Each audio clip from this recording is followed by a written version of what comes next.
Assalamualaikum warahmatullahi wabarakatuh. Perkenalkan, nama saya Ahmad Fadli. Di sini saya akan menjelaskan materi tentang asuransi syariah. Langsung saja, pengertian asuransi syariah. Berdasarkan Dewan Syariah Nasional, Majelis Ulama Indonesia adalah sebuah usaha saling melindungi dan tolong-menolong di antara sejumlah orang melalui investasi dalam bentuk aset dan atau tabarruk, memberikan pola pengembalian untuk menghadapi risiko tertentu melalui akad yang sesuai dengan syariah. Asuransi syariah adalah sebuah sistem di mana para peserta mendonasikan sebagian atau seluruh kontribusi yang mereka bayar untuk digunakan membayar klaim atau musibah yang dialami oleh sebagian peserta.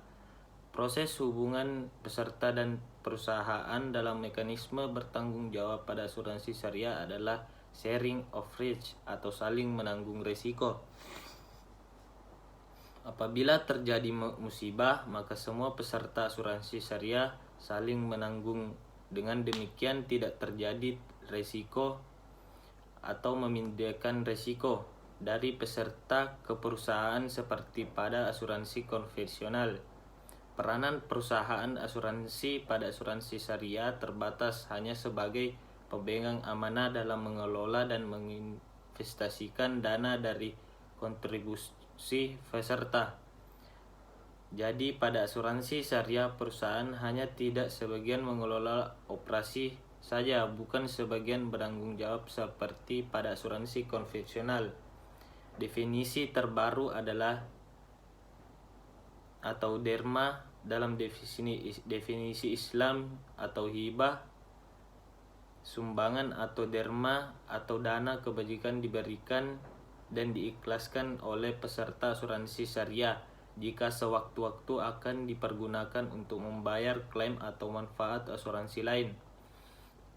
Dengan adanya dana terbaru dari para peserta asuransi syariah, maka semua dana untuk menanggung risiko dihimpun oleh para peserta sendiri. Dengan demikian, kontrak polis pada asuransi syariah menempatkan peserta sebagai pihak yang menanggung risiko, bukan perusahaan asuransi seperti pada asuransi konvensional.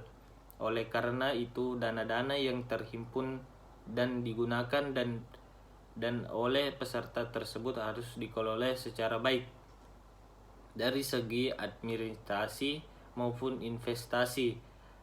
Untuk itu peserta memberikan kuasa kepada perusahaan asuransi untuk bertindak sebagai operator yang bertugas mengelola dana-dana tersebut secara baik. Jadi jelas di sini bahwa posisi perusahaan asuransi syariah hanyalah sebagai pengelola atau operator saja, bukan sebagai pemilik dana. Sebagai pengelola dana peserta saja, dan mengelola tidak boleh menggunakan dana-dana tersebut jika tidak ada kuasa dari peserta. Dengan demikian maka unsur ketidakjelasan dan untung-untung pun akan hilang karena posisi peserta sebagai pemilik dan dana menjadi lebih dominan dibandingkan dengan posisi perusahaan yang hanya sebagai pengelola dan peserta saja.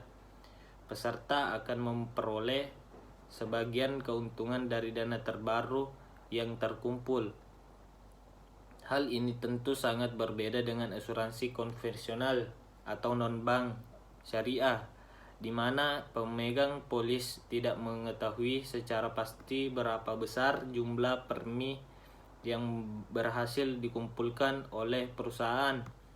Apakah jumlah lebih besar atau lebih kecil daripada pembayaran klaim yang dilakukan? Karena di sini perusahaan sebagai asuransi bebas menggunakan atau menginvestasikan dananya kemana saja. Sekian penjelasan tentang asuransi syariah. Assalamualaikum warahmatullahi wabarakatuh.